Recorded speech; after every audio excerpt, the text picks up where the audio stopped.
Hey, coucou tout le monde, j'espère que vous allez bien et que vous êtes bien installés dans votre fauteuil, car tenez-vous prêts, on se retrouve une nouvelle fois aujourd'hui pour une vidéo explicative.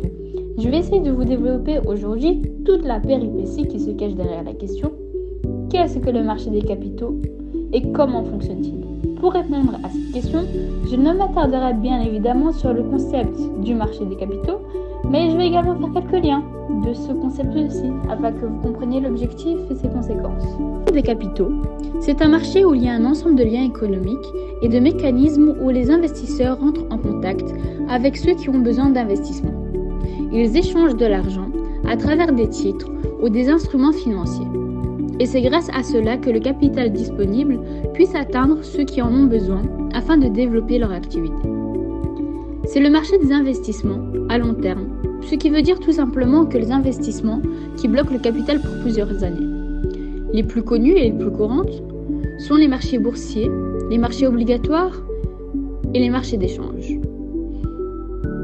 Le marché des capitaux joue un rôle important dans le développement économique, parce que grâce à ce marché-là, ils puissent attirer les ressources financières de l'économie et même de pouvoir assurer leur placement afin d'augmenter la rentabilité des capitaux. Il permet également de fournir des variantes de financement directes pour les entreprises publiques ou même privées, tout en émettant des titres, des actions ou des obligations. Il permet également de fournir des informations précises sur l'activité et la situation financière des sociétés qui tradent sur le marché du capital, donc le trading. Le marché du capital est donc l'une des meilleures sources de financement pour les entreprises et offre un large choix d'options d'investissement aux investisseurs, ce qui entre autres encourage la création de capital dans l'économie. Le marché des capitaux, comment fonctionne-t-il ?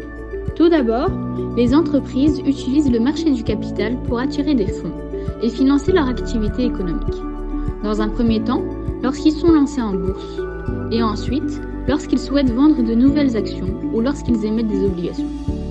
Les investisseurs qui souhaitent recevoir des dividendes ou des intérêts sur leurs investissements achèteront les actions ou obligations émises par des sociétés qui ont besoin d'investissement.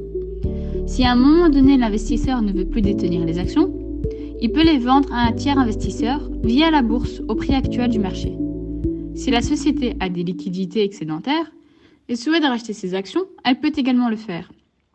Le marché des capitaux a pour deux objectifs. Premièrement, le marché du capital va mettre les actionnaires en relation avec des entreprises qui ont besoin de financement par le biais de titres et de prêts obligatoires. Deuxièmement, il fournit un marché secondaire où les détenteurs de ces titres peuvent les vendre et les acheter au prix du marché. Le marché du capital fonctionne sur la base de plateformes électroniques et peut être classé selon différents critères.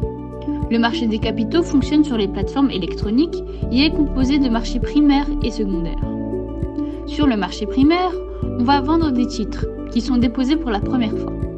Il permet de faire la rencontre entre l'offre et la demande et de transformer l'épargne en investissement. Il permet également aux sociétés en bourse d'attirer des capitaux pour l'augmentation du capital social afin de financer l'activité par des emprunts obligatoires.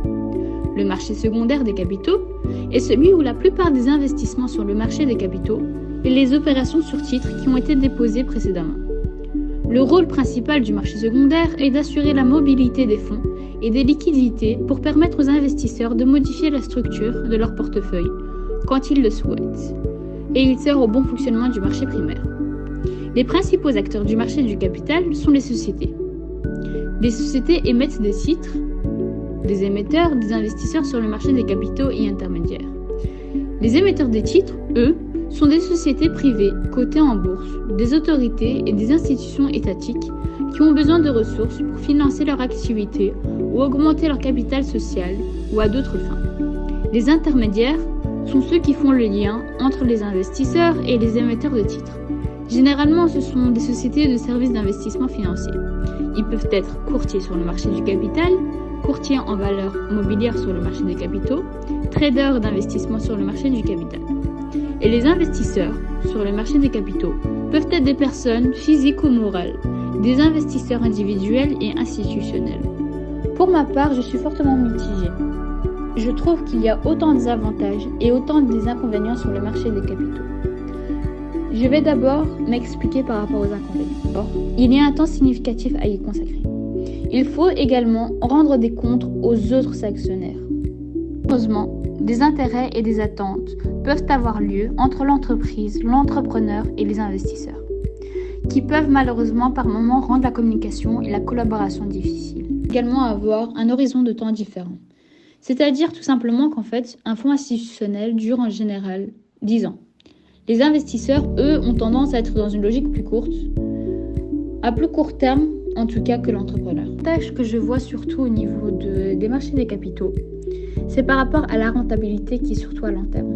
Comme j'ai dit précédemment, généralement, un fonds institutionnel dure généralement 10 ans. Donc, entre guillemets, si je peux dire ça comme ça, on sait que d'ici 10 ans, j'aurai la somme d'argent nécessaire. Également, si on s'est bien renseigné sur l'entreprise ou l'entrepreneur, qu'on a pu écouter des témoignages, qu'on a élaboré une stratégie par rapport à tout ça, cela ne peut être que bénéfique pour l'actionnaire.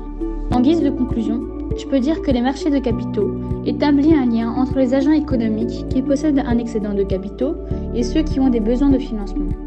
Grâce à ce lien et à cette relation, les marchés de capitaux permettent notamment le financement de l'économie.